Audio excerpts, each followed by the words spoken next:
સુરતમાં યુવકને online food મંગાવવું ભારે પડ્યું છે. વેજ પનીરની સબ્જી મંગાવતા નોનવેજ આવ્યું હતું. સુરતમાં યુવકને ઓનલાઈન ફૂડ મંગાવવું ભારે પડ્યું છે.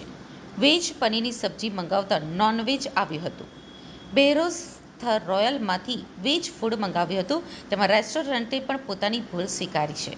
તેમજ કલેક્ટરને પત્ર લખી યોગ્ય કાર્યવાહીની માંગ પણ કરવામાં આવી છે. તથા હિન્દુ સંગઠન દ્વારા રેસ્ટોરન્ટમાં જઈ વિરોધ કરવામાં આવ્યો છે. શહેરમાં વારંવાર ઓનલાઈન ફૂડમાં તકલીફો આવી રહી છે, જેમાં ક્યારેક ઓર્ડર ખોટો આવે છે તો કેટલીક વાર અધૂરો ઓર્ડર આવે છે. જેમાં હવે તો વેજ પનીરની સબ્જી મંગાવતા નોનવેજ મોકલવામાં આવે છે. તેમાં કનૈયા અગ્રવાલે બેરોઝ રોયલમાંથી પ્યોર વેજ ફૂડ મંગાવ્યું હતું, જેમાં નોનવેજ ફૂડ તેમને આપવામાં આવ્યું છે.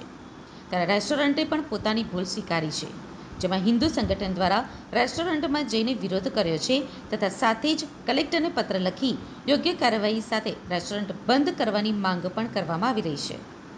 ઓનલાઈન ખરીદી કરતા સમયે ક્યારેક આપણી પાસે નકલી અથવા તો ભેળસેળ યુક્ત સામાનની ડિલિવરી થઈ જાય છે. આમાં સૌથી વધુ નકલી ડિલિવરીના કેસ ફૂડ પ્રોડક્ટ્સમાં આવે છે. આવામાં જો તમને કોઈ દુકાન પર વેચાઈ રહેલ અથવા તો ઓનલાઈન મંગાવેલ પ્રોડક્ટની ક્વોલિટી ખરાબ લાગે છે તો તમે FSSAIના ઓફિશિયલ એપ ઉપર ઘરે બેઠા જ પોતાની ફરિયાદ દાખલ કરાવી શકો. 3-4 જૈન યુવકોએ બેસેલા હતા. એમાંથી એક મિત્રનો બર્થડે હતો, જન્મદિવસ હતું. તો એ જન્મદિવસ નિમિત્તે એ લોકોએ એમ આપસમાં ડિસાઇડ કર્યું કે આપણે કંઈક ઓનલાઈન મંગાવીને ખાવીએ. તો એ લોકોએ અલથાણમાં બેસા એ લોકોએ સ્વિગી પરથી ઓર્ડર કર્યું.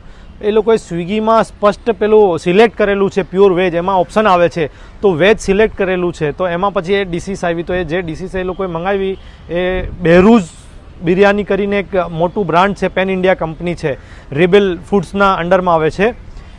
એમાંથી એ લોકોએ રાયતા અને પેલું શાક ને બધું મંગાવ્યું. એ પનીરની સબ્જીના અંદર એ લોકોએ જ્યારે પનીરની સબ્જી ખોલી, ઉપર પનીરની સબ્જી હતી. જેમ એ લોકો ખાવા લાગ્યા પછી નીચેથી ચિકન નીકળ્યું. તો એ લોકોએ હોટલમાં ગયા અને તાનો સીસીટીવી ચેક કરાવ્યું. પહેલાં એ લોકોએ ના પાડી દીધી કે ના, અમે આવું કંઈ કર્યું નથી. પછી એ લોકોએ સીસીટીવી જ્યારે ચેક કર્યા તો ખરેખર જે કિચનનો સીસીટીવી હતો એમાં સ્પષ્ટપણે દેખાય છે કે પહેલાં ચિકન નાખે છે, પછી ઉપરથી પનીર નાખી દે છે ક્વોન્ટિટી પૂરી કરવા માટે. પછી આ લોકોનું જે જવાબ હતું હોટલવાળાને કે આવું હતું કે અમને ખબર નથી પડી અને કન્ટેનર અમારું મિક્સ થઈ ગયું ને આવું બધું જવાબ આપતા હતા. અને આ બેરોઝ બિરયાનીની પહેલી ઘટના નથી.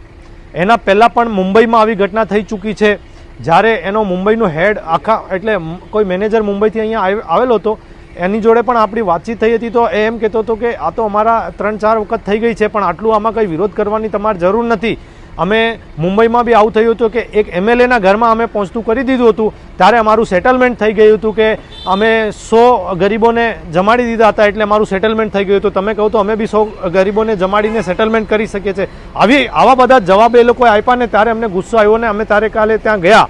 અને અમારે લાઈવ કરવાનું કારણ એ હતું કે કાલ ઉઠીને એ છોકરાઓ જે છે એ સામે આવવા નથી માંગતા, કેમ કે જૈન છે. પણ એ લોકો જ્યારે FIR કરશે તો આ લોકો ફરી જશે. એટલા માટે અમારે કાલે જઈને એ લોકો પાસે એપોલોજી લેવી હતી અને વિડીયો બનાવવો હતો. અમે ત્યાં જઈને કંઈ મારધામ કંઈ નથી, પણ એણે કર્યું એનો વિડીયો બનાવ્યું. એ પોતે સ્પષ્ટપણે કબૂલે છે કે અમારાથી ભૂલ થઈ છે અને અમે ભૂલ સ્વીકારીએ છીએ. અને હું આપના ચેનલના માધ્યમથી આપણા દેશની જનતાને એટલું જ કહેવા માંગીશ કે જો તમે પ્યોર વેજ છો તો પ્લીઝ કોઈ બી વેજ અને નોનવેજ હોટલમાંથી નહીં મંગાવતા. આ લોકોનું કોઈ ભરોસું નથી. જે પ્યોર વેજ રેસ્ટોરન્ટ હોય એનામાંથી જ તમે ખાવાનું મંગાવો. અને વિધર્મીની રેસ્ટોરન્ટ હોય, એ પ્યોર વેજ હોય તો બી આપણે વિશ્વાસ ન કરતા, કેમ કે આ લોકોએ જાણી કરીને આપણું ધર્મ ભ્રષ્ટ કરવા માટે આવા બધા કૃત્યો કરે છે. કેમ કે બેરોઝ બિરયાનીની આ પહેલી ઘટના નથી, ચોથી વખત આ બેરોઝ બિરયાનીમાં થયો છે. તો અમે લોકો આ બેરોઝ બિરયાનીનો વિરોધ કરીએ છીએ અને આપના ચેનલના માધ્યમથી જનતાને અપીલ કરીએ છીએ કે પ્લીઝ તમે લોકો આ બેરોઝ બિરયાનીને બાયકોટ કરો, હેશટેગ કરો, બાયકોટ કરો અને આને इंडियाમાંથી नाबूद કરી નાખો.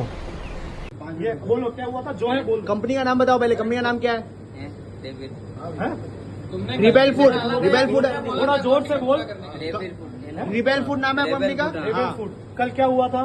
परसों वो पैकेट मैंने नहीं देखा ना. कौन सा पैकेट? एक मिनट. चिकन टिक्का मसाला वो गलती से दोनों मेरे से मिक्स हो गई. गलती से मिक्स हो गई. हाँ. इशारा मत कर, नहीं तो मैं जितनी इशारा करूंगा ना भाई उसके बाद करो ना. गाली दे रहा है ऐसा ऐसा उंगली क्या दिखा रहा है मारूंगा पकड़ के चुप इशारा करता है इसको एक्चुअली वो बाई मिस्टेक मतलब कि दोनों का पैकेट सेम रहता है तो टीम मेंबर से जो मतलब ऑर्डर आया था तो गलती से मतलब वो उसके अंदर मतलब चिकन चला गया था उनको मतलब वो आइडिया नहीं था उस समय कुछ भी कि मतलब क्या है क्योंकि पैकेट दोनों का सेम था इसके लिए वो मिसकम्युनिकेशन हुआ था और हमने मतलब फिर ऑर्डर कर दिया था तो इसके लिए वो मिस्टेक से हुआ था आधा चिकन और आधा पनीर था ना उसके अंदर हाँ वो गलती या से पूरा हो गया। पूरा चिकन या पूरा पनीर नहीं था ना जो नीचे था ना जी। जिसको आप चिकन कहते हो किसका मांस होता है चिकन का ही रहता था मतलब चिकन क्या होता है बकरा मुर्गी क्या है? मुर्गी से। है?